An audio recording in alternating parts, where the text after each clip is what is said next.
that out. Thanks, God. And thank you, parents and grandparents, beloved family and friends. You have done a fabulous job shepherding these girls to this day. I gotta be honest here, ladies. I am seriously nervous. I think you know this is actually my first Burke's graduation. Last year on this day, I was actually sitting in a hospital bed, talking to my daughter who desperately wanted to come out and see the world. So I was saying things to her like, I'm really excited to meet you, but this is 2 months too early, and I'm missing graduation, you see. So maybe you could wait a little bit to come out. And she totally did not listen. This is my first time in here doing all this great stuff, and it's a little terrifying. And maybe you think that's perhaps a little strange, considering I teach you every day without nerves, with my nerdy humor, and my own personal brand of weirdness. But when I found out you nominated me to be your graduation speaker, I was thrilled. Wow, what an honor, I thought. Even after being on maternity leave, they want me, I thought. I can't wait to talk to this class, I thought. And then I had a moment of ego, go me, go me. And then, oh, no. They're going to be adults. And I started to get a little sweaty. I realize this is a little bizarre. I am an adult. I like adults. Therefore, why does sharing my advice and opinions in front of other adults make me nervous? So to answer this question, I'm going to ask you all to pretend to be in English class one last time. And you can groan and moan internally all you want, but I think this may work. I'll feel in my element. We can all have one last class together. So you with me? Okay, I say Harper, you say Lee. Okay, Harper. Lee. All right, back to this whole adults audience is making me nervous thing. Get those brains going, think back to 7th grade English, but specifically To Kill a Mockingbird. I know you remember Atticus Finch, but do you remember Dolphus Raymond? Okay, he's the guy who everyone in Maycomb thought was drunk because he drank out of a bottle encased in a paper bag, and it turned out it was just Coca-Cola. So, I think my nerves right now are a little bit like what both of those characters, Atticus and Dolphus, say. Think back to chapter 20, it's the end of the trial, and Dill starts crying at the injustice being served up in Tom Robinson. So he can't stop crying, so Scout takes him out of the courtroom and they run into Mr. Raymond. They talk, and Dolphus Raymond starts telling him all the secret stuff about his past, and Scout ponders. Why had he entrusted us with his deepest secret? I asked him why. Because you're children and you can understand it, he said. Later in the novel, when everyone finds out Tom's been convicted, sorry audience, it's a spoiler without the word, Jem asks, how could they do it? How could they? And Atticus responds, they'll do it again, and when they do, it seems that only children weep. So it has something to do with your ability to be open, to be forgiving, continue to learn what's right to you. And I think it's also your incredible abilities and willingness to develop your own moral compasses.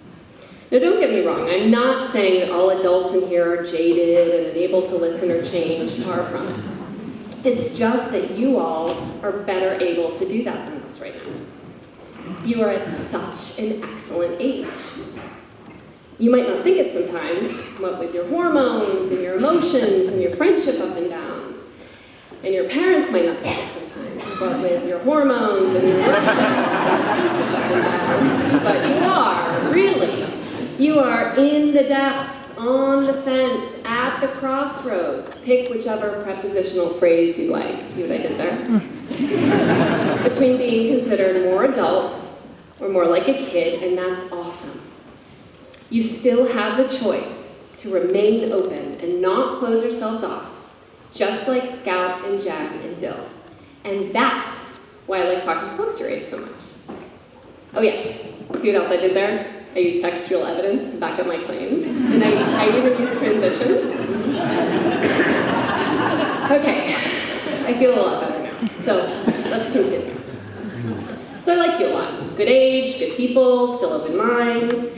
And in this advice-giving portion of this speech, I'd like to advise each one of you to keep that open mind, to try really, really hard to stay open, to again do what Atticus Finch says, and get into someone else's skin and walk around in it, to remain empathetic, as I believe that is the only way that we can get this world to change. To try really, really hard to understand where people are coming from and meet them where they are. And no pressure or anything, but I believe it's up to you all to do this. You're the ones who will weigh and sift through and make decisions about all the laws and policies that we adults created. You all are the ones who will decide that our governments, our school systems, our politicians have or have not made good decisions, and then you all are the ones who can, who will, who must decide to change or stay the course. I mean, it's like an essay. We all, meaning the adults, we've already turned in our first drafts of this world.